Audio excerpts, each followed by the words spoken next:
rahmatullah maa ngi tudd Mansour Ka man may président région de Thiès mouvement jàppal ma jàpp muy jàggu mi jàgg muy mouvement national ak international boo xam ne fi ñu toll nii am na 3 ans bii mooy presque 4e fois bi ñu defee manifestation yu mel nii. suñu woote bi ci jàmbaalu dafa nekk mbirum politique ak développement ak politique ndax ñun zone di Niayes dafa nekk koom-koom bu bari bu fi ne ak te koom-koom bi fi nekk wax dëgg yàlla population bi gis nañ seen bopp wante am na loo xam ne xaw naa des bugg nañu zone de restauration bi nga xam ne moom moo fi nekk ñu mun ko def déclenchement ba nga xam ne askan bi dinañu gën a mën a gis seen bopp ci zone bi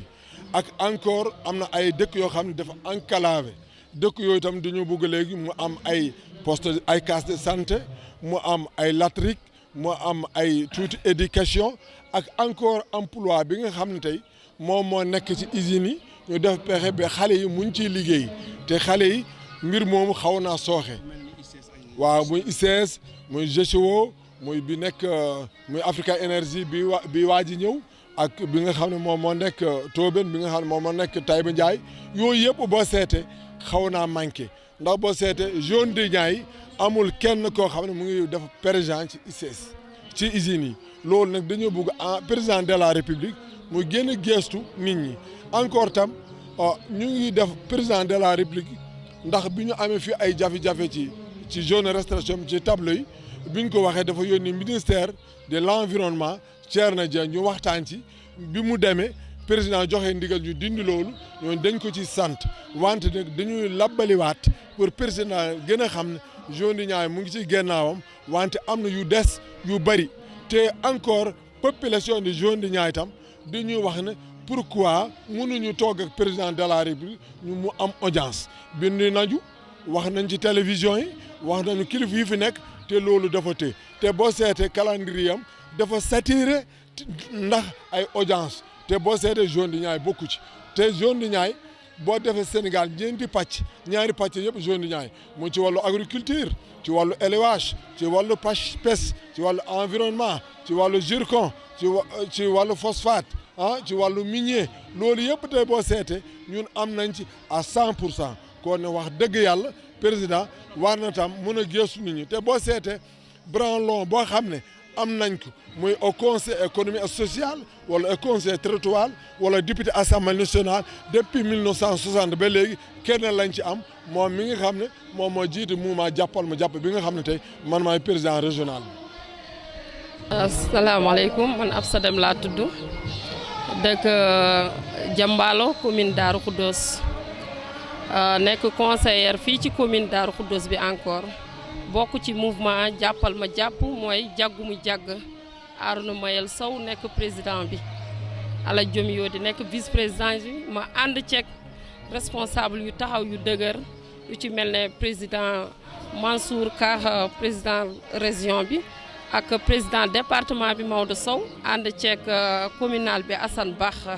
ak responsable yeneen. jafe jigéen ñi bari na ndax boo seetee jigéen ñi tey. ku xëy mu ngi daani dooleem te financement yi Marème Faye Sall di joxe dañ koy dégg rek jotaguñ ci te bëgg nañ jigéen ñi am financement yi ñu liggéey jeunesse yi tamit bëgg nañu ñu am liggéey yi ci usines yi jeunesse yi fii liggéeyuñu ndaxte seen papa yi ay tool la ñu yor tool yi jaay nañ suuf si ba mu jeex tey ji jeunesse yi amuñu fu ñu jàpp ñu ngi jooytu jooy bu metti waaw am nañ ci jafe-jafe ndax cage lañ yor case da ngay gis ku crise ñu andi ko fa ñu ne duñ ko mën a defal ay butéel wala ñu piqûre ko ndax fii case la il faut ñu yóbbu ko ci poste balaa ngay génn ba am oto da ngay sonn ambulance amu fi ndax loolu jafe-jafe la jigéen day matu accoucher ci biir oto yi wala mu accoucher ci garage bari na fi loolu suñuy jafe-jafe la tamit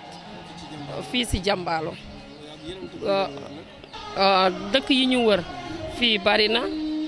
dëkk bi ñu ngi ñu wër fii ba wotaa géej ba dem ba ay kër Paate Njaay ak yëpp ñoom balsan yi fii la ñuy fajoo ak gox yi nga xamante ne ñu ngi ci kaw mooy yi ñuy wax ay wotaa yooyu.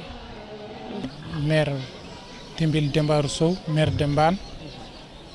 au conseil territorial waaw bu fekkee dem waaw léegi kana sant Harouna Sow ak initiative bi mu yor ndax dafa am benn mouvement bi nga xam ne dafa wax ne mouvement jàppama jàpp mu ngi tekki si pulaar jàggumi jàgg invité maire yëpp invité député yëpp vraiment ak meeting remerciement bi nga xam ne def na ko tey si commune bu Jambaalo maa ngi nuy honorable maire bi nga xam ne fekk nañu ko fii nun kana saluer rek ndax nun si programme président la ñu nekk moom la ñu àndal tey moom la ñu àndal suba de lépp fu muy jokkoon nun foofu lañ jëm dañu bokk kadi ñu nekk benn di ñu ngi koy bëgg programme ni jëg mastifier ko ba ñëpp ànd ñëpp gis programme bi ñuy def bi président donc def ñu ngi koy bëgg wéyal si biir Sénégal ndax vraiment li taxoon ñu ànd ak moom vraiment mu ngi ñuy encourager toujours ànd ak moom. asalaamaaleykum maa ngi tudd Harouna Sow maire bu commune bu Ndiobène Gandiol honorable député à l'Assemblée nationale di membre au parlement au CI di wax ne ñoo ngi leen di nuyu d'abord yéen journalistes yi di leen sant di leen gërëm ci ñëw bi ak ci bés bi ak taxawaay bi ngeen taxaw. waaw mën naa wax ne tey li ko jëlee Richard Toll ba ngay yegg si Dakar littoral bi tey li sunu jafe-jafe am na loo xam ne lii président def na ko ci littoral bi bu baax a baax mais am na toujours lu des loo xam ne lii daañ ko wax ci littoral bi toujours dañuy wax ne ñi nga xam ne ñii dañuy taxawal fii ay usines ñoo xam ne ñu ngi ci littoral bi usines yooyu ñoom li ñuy waxante woon ak population bi amul dara loo xam ne ni respecté nañu ko. deuxièmement mooy forêt classée bi nga xam ne bii mu ngi fii ci littoral bi ñi nga xam ne ay béykat lañu mënuñu fekke ba béy mënuñu fekke ba samp kër loolu itam bëgg nañu président de la république wax ci loolu. di wax ne nun ñoo ngi gannaaw président de la république tey dañu dajale fii maire ñi nga xam ne ñi ñoo sëkk littoral bi ak yeneen maire yoo xam ne yi maire Dodel mu ngi fi maire bu Léona mu ngi fi di jam yoo di ba maire bu Mbaan mu ngi fi maire bu Gandon mu ngi fi maire bu Golf Sud mu ngi fi maire yu bari ngi fi ku lim juum ak député yoo xam ne yi ñu ngi fi kon di wax ne nun tey dañu ñëw pour remercier ñi nga xam ne ñi ñoo do jàppale woon président de la république ci élection yi présidentielles yi passé ci moment jàggumi jàgg ak ñi nga xam ne ñi bokkuñu woon ci moment bi di remercier ñëpp di gërëm ñëpp di sant ñëpp ci loolu. ñu ñëw fii tey nag ci Jambaal di commune Darou Khoudoss daje fii tey ci commune Darou Khoudoss te Mame Gor Kane jiite ko tey di ko remercier moom itam ci taxawaayam moom Mame Gor Kane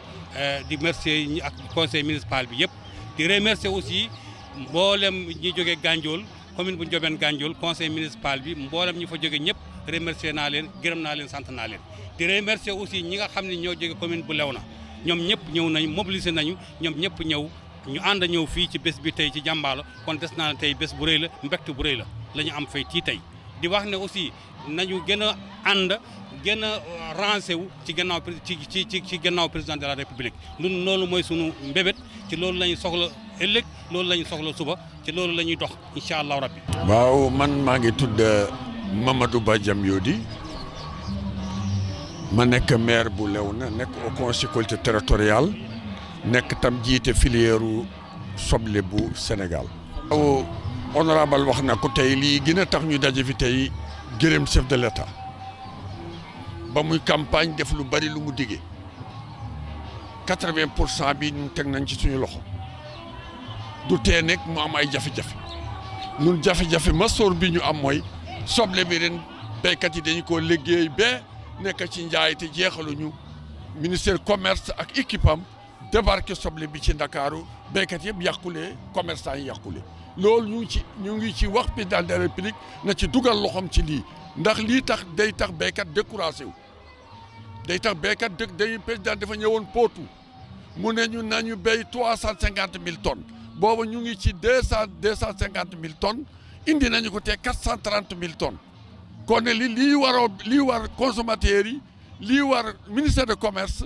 lii war ARM mooy ñu gërëm ñu sant ñu ak ministère de l'agriculture ñu gërëm ñu santañu waaye du bari béykat yi béy seen béy ba pare ñu xëy yàq ko benn bés muy pertement réew mi loolu day tax xale yi gën a soobuwaat ci géej gi immigré ji dee ci biir géej gi loolu maa ngi koy invité président bi mu wax ci wax ak ministère commerce waaye mu wax ak ARM man nekk sama mbir gënul jëm ci pombiteer bu baax man ci soble laa gën a jëm maa jiite filière soble bi maa ko jiite plus de 10 ans ren ñu rénové ko ci kanamu ministère ma jiite waat ko encore boobu laa gën a maîtrise waaye pombiteer am na keneen ku ko jiite Modou Ndiaye mu ngi ci Mboro moo ji bëgguma ci xóot sama nawlee la. Bonjour, je m'appelle Salif Mbaïka, secrétaire général de l'association des jeunes de Sao-Mekhe. Bon, l'objectif de cette rencontre, c'est une journée de réflexion pour les populations. C'est l'organisation, c'est le mouvement Diagoumou Diaga qui organise cette journée pour remercier le président, aussi pour faire une réflexion par rapport à notre travaux que nous venons d'entamer. Bon, il y a beaucoup de difficultés ici au niveau de la zone. Il y a beaucoup de difficultés. Bon, vous savez, ici c'est un village. Le secteur dominant, c'est le secteur tertiaire, c'est-à-dire le secteur,